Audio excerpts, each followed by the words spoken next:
Here is a number that should bother you. The median retirement savings of retired American households are about $185,000, directly from the Federal Reserve's Consumer Finance Survey in 2022. Today, 65-year-olds can expect to live to be around 84 or 85, which means $185,000 for 20 years of living, healthcare, housing, and everything else, plus an average monthly Social Security check of $1,907. Math collapsed almost immediately. Tens of millions of Americans are quietly discovering this for themselves. What no one wants to say aloud is that retirement is like being sold. 65. Getting a gold watch, stopping working forever, and that version is dying. The alternatives look more complex, more stressful, and, in some cases, really more interesting than anyone predicted. Some context helps here because the whole concept of retirement is much newer than most people think. For much of human history, people worked until their bodies failed. National leisure at the end of life did not become mainstream until the 20th century. As early as 1889, Germany under Otto von Bismarck created one of the first national pension systems, setting the retirement age at 70, in part because few people live that long. The United States did not establish Social Security until the 14th of August, 1935, when Franklin Roosevelt signed the Social Security Act, which set the retirement age at 65.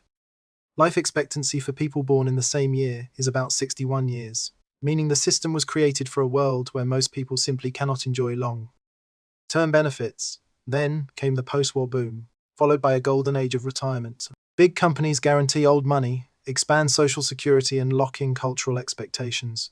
Strive for 30 or 40 years, retire at 65, and enjoy the golden years. This is an agreement that every American understands. Then the deal collapsed. The Income Act of 1978 created Section 401k of the Internal Revenue Code, and by 1980, a welfare consultant named Ted Benner had designed the first 401k plan. The whole retirement system is beginning to change under people's feet. Employers who once guaranteed pensions have retreated, while workers, often untrained for investment, have taken on the burden of personal financing for the future. Benner himself later turned 401k into a monster, acknowledging that the system had become much more complex and expensive than he had expected. Teresa Giladucci, an economist and one of the loudest voices on the issue, has repeatedly argued that the 401k experiment failed the vast majority of Americans. The data support this view in brutal ways. The National Institute on Retirement Security has set the median retirement account balance for all working-age households at about $87,000. And because it is the median, half of households have even lower retirement account balances.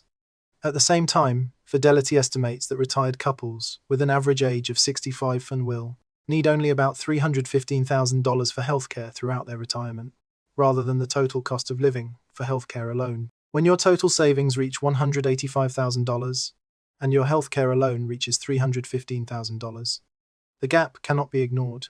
The gap explains why people keep working. According to the Bureau of Labor Statistics, as of 2023, about 36% of Americans aged 65 to 69 remained in the labor force, compared with about 19% for Americans aged 70 to 74. Both numbers have climbed steadily over the past 2 decades, from about 25% of people aged 65 to 69 in 2000. BLS expects workers 65 and older to be the fastest growing part of the workforce by 2032. This is not a temporary interlude, but a permanent rearrangement of how Americans spend their later years. That is the crux of the problem, because people over 60 work for 2 reasons. For one group, motivation is purely financial. They don't have enough savings, their Social Security doesn't cover monthly expenses, and they may not qualify for Medicare until age 65, making it extremely expensive on the open market. Continuing to work is not a lifestyle choice for these people, but survival. The other group looked completely different. They work purposefully and socially to keep their minds focused. Institutions like the Harvard School of Public Health have found links between purposeful activity in later life, including work, and better cognitive health, lower rates of depression, and longer lifespans. But one thing makes all the difference. These benefits come only when work feels voluntary and meaningful. Working because you want to work really improves your health. Work is because you have no choice. And in an exhausting job, At an age when recovery takes longer and longer, it has the opposite effect. That brings us to the most overlooked part of the conversation: who can work longer and who can't. Financial advisors have been repeating the same course for only a few years. Mathematically, they found something real. Every year, when you delay Social Security until retirement age 70, your benefits grow at an annual rate of 8%. One of the most guaranteed returns you can find in the financial industry. Filing an application at age 62, perhaps the earliest, could reduce monthly benefits by as much as 30% compared with waiting until full retirement. Despite the hefty fines, about 30% of claimants file at age 62, according to the Social Security Administration, and many do so because waiting is simply not an option they can afford. The just work longer advice sounds clean on paper, but it quickly collapses when it fits into real life. According to the 2024 Retirement Confidence Survey of the Employee Welfare Institute, about 46% of retirees leave early not out of choice, but because of health problems, disabilities, nursing responsibilities, or layoffs. Nearly half of retiree plans have been overturned by circumstances beyond their control. You can set a goal of 67 or 70 on your retirement data sheet, but if your health deteriorates or your company thinks you spend too much, the data sheet becomes fiction overnight. There is also an issue that no one in power seems willing to confront: ageism. The Employment Age Discrimination Act has been a federal law since 1967 to protect workers ages 40 and older, but AARP research shows that about 78% of older workers report seeing or experiencing age discrimination at work. EOCS handles thousands of age discrimination charges each year. Older workers who lose their jobs face 50% or more unemployment than younger workers, according to BLS data. Forced retirement was banned in most occupations as early as 1986, but the less quiet way companies squeezed out older workers never really stopped. A deep socioeconomic fault line runs through all this. Knowledge workers, consultants, writers, analysts, and those whose careers depend on the mind can realistically extend their working lives to 60 or 70. Construction workers who spent 35 years hauling materials, nurses who stood for 30 years, warehouse workers, production line workers, their bodies running on a completely different schedule from the financial plan. Telling a 62-year-old roofer to hold out for another 5 years ignores what that actually means. And working longer is almost entirely advice to the professional class. Given all this, what happened? Social Security itself faces looming deadlines. The 2024 Trustee Report predicts that pension and survivors' insurance trusts will be exhausted around 2033, after which the upcoming payroll tax will cover only about 77% of planned benefits. This means that if nothing had changed before then, everyone's income would have been reduced by about 23%. No comprehensive Social Security reform has been passed since 1983, and the 40-year drought between the last fix and the coming crisis tells you that politics are still tough. On the policy front, some moves are moving in useful directions. The Security 2.0 Act was signed in December 2022 and includes provisions that have been gradually implemented for many years. The minimum age for distribution climbed to 73 and eventually 75 by 2033, starting in 2025. Workers aged 60 to 63 will receive an enhanced cap on catch-up contributions of up to $10,000 or 150% of the normal catch-up amount in retirement accounts, which will provide real help in the final stage before retirement.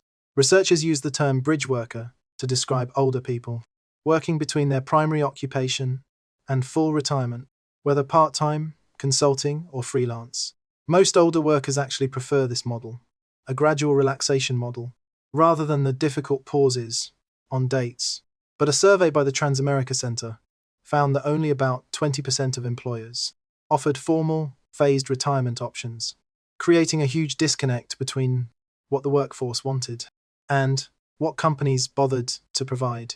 Not tired captures another, more common trend than most people realize: that retirees return to work after months or years of unemployment. The RAND study confirmed that a large proportion of retirees eventually returned to the labor market, a pattern exacerbated during and after the COVID-19 pandemic. A wave of early retirement swept through 2020 and 2021. And then many of the same retirees returned to work out of economic need or simple unease, appending the retirement narrative. So it is honest takeout, and it is not soft on delivery. The old retirement model, pensions and social security to meet your needs, and 65 years of downtime, no longer applies to most Americans. This replacement requires more personal responsibility, more uncertainty, and more years of work in some form than previous generations had expected. For people with real choices, staying active and doing meaningful work can improve their health and quality of life in measurable ways. For those who have to endure chronic pain or worsening disease, because of the digital demands of a heavy workload, the current system is a complete failure, and it has failed for years. 401k plans have never been designed to cover the full burden of retirement in the United States. Social Security is designed for people who don't live long. The distance between these two broken systems and people's real lives is precisely where tens of millions of Americans over the age of 60 find themselves now caught in a widening gap. If you are in your 40s, 50s, or early 60s, the most useful thing is straightforward. Plan for the strong possibility that you won't be like your parents when you retire. Studying Social Security math is chilly, especially the effect of delayed benefits on your monthly checks. Save actively when income permits, but be realistic about forces you can't control, because statistics tell us that no matter how carefully we plan, nearly half of us won't retire on our terms. That is the truth about retirement, which nobody talks about at dinner parties or financial seminars. And the sooner we stop pretending not to, the sooner we may actually build something that works.